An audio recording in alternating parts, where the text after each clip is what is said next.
It always comes to this.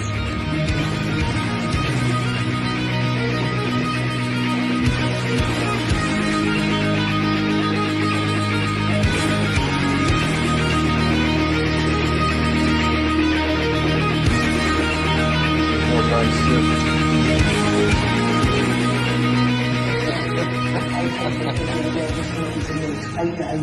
Hello there guys, back again to do another tattoo progress update today. Where I last left off, we had a bit of a somber tone, to say the very least. Talking about my Instagram getting shut down for the third time this year. I don't want to talk too much about that today, but something humorous about it is my page is still somehow logged in, even though it's deactivated because they haven't reviewed my suspension or whatever the hell yet. And the only post in my feed is an eagle covering another eagle that Rick started, and the caption is "Start of another cover-up." And every time I open that up and see that, it makes me laugh a little.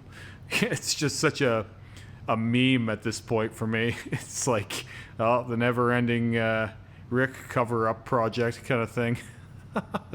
It's pretty funny. It's good to try and find the humor in the darkness. Anyway, I've had another session since the last episode. I was pretty sure I was going to get tattooed by Rick the day after I made my last vlog, and we had that session. It wasn't a huge session, but for me, I'm only ever really that interested in just making progress. It doesn't really matter if we have a big session or not, and God knows the sessions I have with Rick aren't generally the longest anyway. I had also showed off my healed ear piercings and tattoos, I guess. They're pretty dry today, so flaking off, little dead skin. It's interesting. The ears, they went through like the initial peel, and that happened really quick, and now they're in this kind of dry, flaky, like dusty kind of look, and it's interesting. But they're not losing any more of the color or the black saturation, so it's just one of those things. With every different area, things seem to heal a little differently. So I'll just show off what Rick and I did. We did a little more of the color down here. There's some more pink and purple tones in there, and some blue and stuff like that. There's all kinds of little yellow highlights in places. He went through and just put little yellow, like, I don't know what you would call them, little highlight points, little warts or pimples or whatever you want to call these little yellow guys. They're kind of all over the place here. We also went up into this a little bit. I think Rick's plan was to attach from here to here, but he just didn't make it. He powered off pretty quick. I like the way it's going though. I'll put some pictures in. It's really hard to show off these parts of your arm. Even just doing that little bit of the lower part of the face made a huge difference to the overall presentation of the sleeve. So hopefully he's got enough gas in the tank next time to finish the rest of it. We are planning on continuing on the lower part as well. This being session 27, some of them are very short, some of them are longer. Most of them have been around the 2 to 3 hour range. We only did about an hour, and you don't get much for an hour of color on black, unfortunately. But every little bit counts, and every time we touch this sleeve, it gets a little bit better. So, yeah, it's never an hour wasted. With that said, Rick was legitimately in some pretty poor form. He's got a lot of physical issues, and the older he gets, the more I worry for his general health. I'm not going to get too crazy into that, but he was, it's never like an excuse with him. He's legitimately banged up from a life of hard living, and just, you're always thinking, if I got, another 50, 60 sessions on this thing to go realistically, especially at the pace we're going, there is some legitimate chance that he dies before we finish this. That's always on the table, or one of us does. Like, I'm not ruling myself out either. You could say I live recklessly as well. There are people who had me pegged for dead by now. for more than one reason, realistically. The amount of ink that's been put into me could have killed someone if you listen to the beliefs of the experts. Somehow I have no real issues. So, and I've had my blood work done and everything seems to be fine. With that said, there's probably some tipping point. I think that too much of anything is probably bad for you to some extent and could possibly cause problems, but so far so good. Maybe one day that won't be the case, but I don't plan on living in what ifs and potential outcomes. I plan on living in the now and enjoying myself as best I can with the time I've got.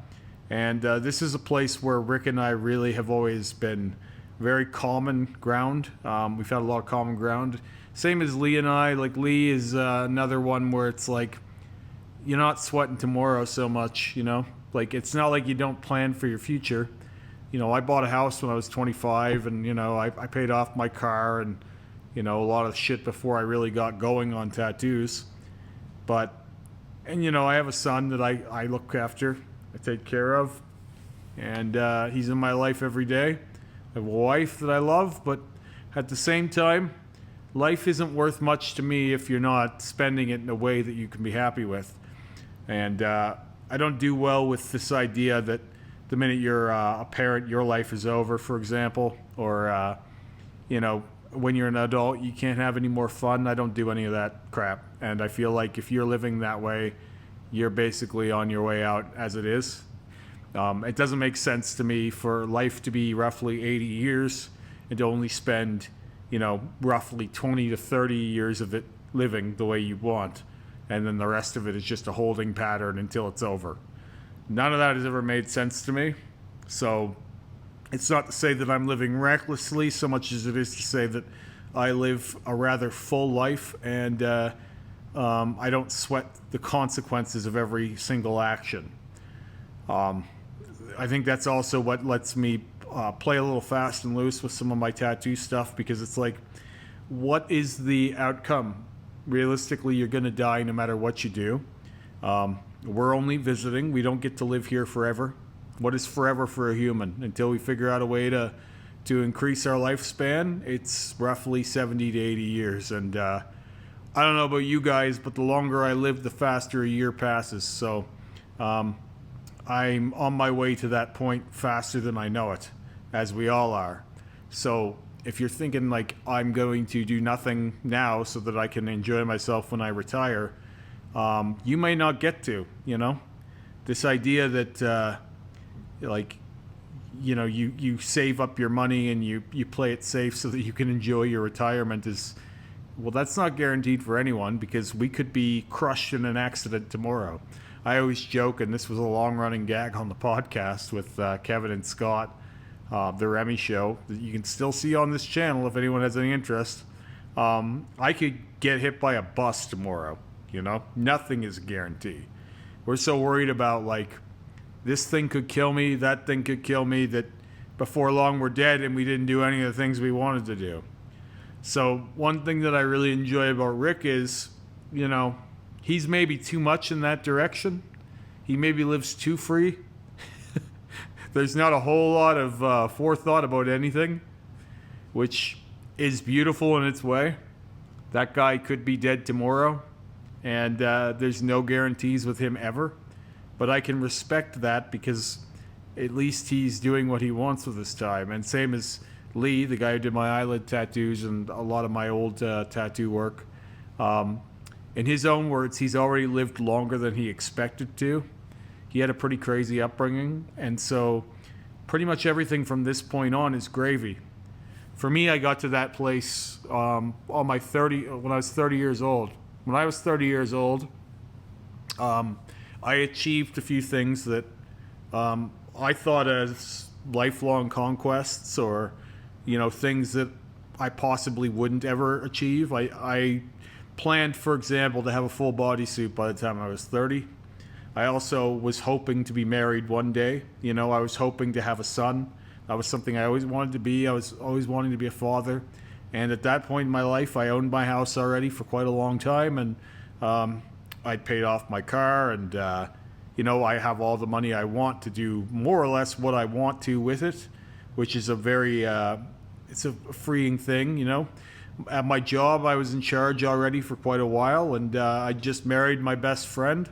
And I remember on my wedding night thinking, this is the best my life will ever be, and I'll never get farther than this. Like this, even if it was never to get any better than that moment. If you were making a Disney movie about the story of my life, for example, the credits would have rolled after I married Sarah. And that's maybe it seems a little sappy, but to me that was the pinnacle of what happiness life could bring me. Is how do you do better than marrying your best friend and having your son be the ring bearer, and giving this speech in front of the only people you've ever really gave a damn about, who were all in attendance to see more or less what was a victory after a life of ups and downs. At that point, I had already had my social media up and running, but I think that it was at that point that I decided that I had to find another reason to live, another goal, more or less. It's not like you're 30 years old and you roll the credits. There's a lot more life left to go, and that's where I started. I guess you could call it a midlife crisis to some degree. I think that's what some people would refer to it as. But I don't think that has to be a bad thing either. I think it's like, what do you do next? Like what's your next mountain to climb? And I think that for me, that was just indulging in the things that I had done already and doing them more, going farther with them than I perhaps thought I would.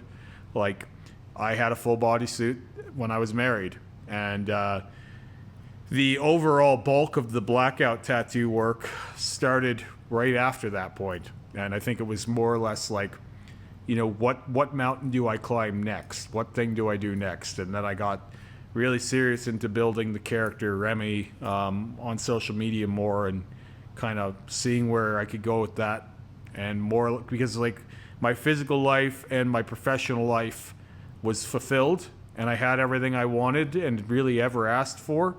My romantic life was fulfilled, and so then it became, what about your creative interests? What about your extracurriculars? What can you do from there, And that's, I think, where this whole social media thing kicked off of. And to some degree, these days, I feel like I have conquered that mountain as well. And it's easy to be complacent with it. And it's hard to care to reinvent something that when you're already working, hard enough on it, and the last thing you want is any more work.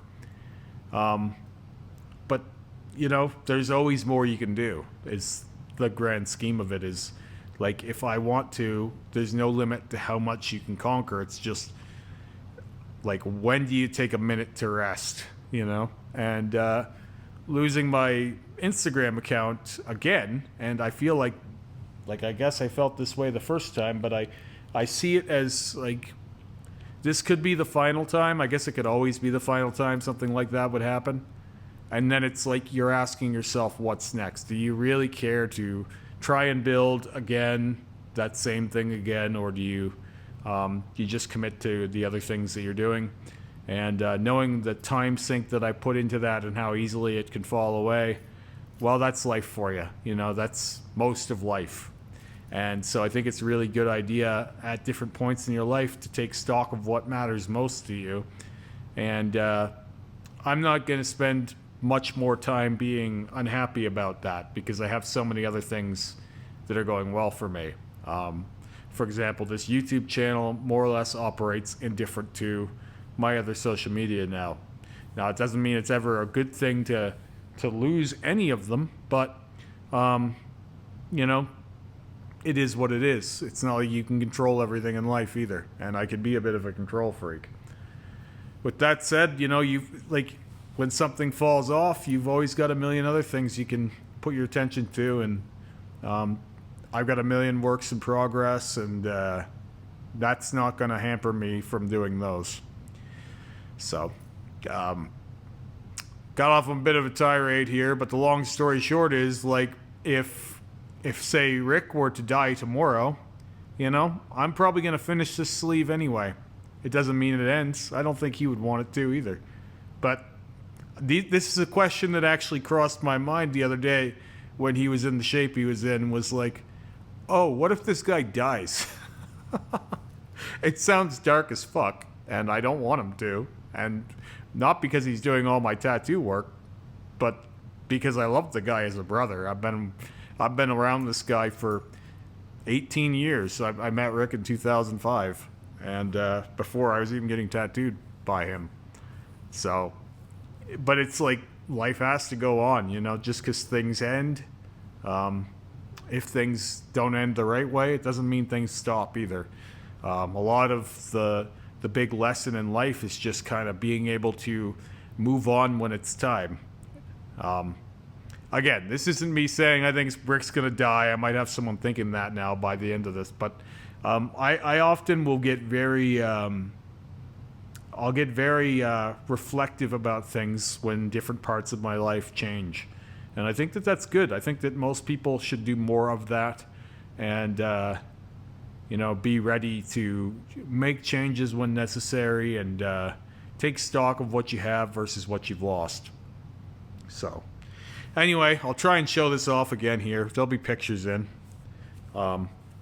This was more or less, this video was going to happen whether I got tattooed or not. I got a lot to talk about. The sleeve is moving along. It's moving along about the pace I expected it to. And we got a lot more to do. So, I'll talk to you guys again soon. Have a great day.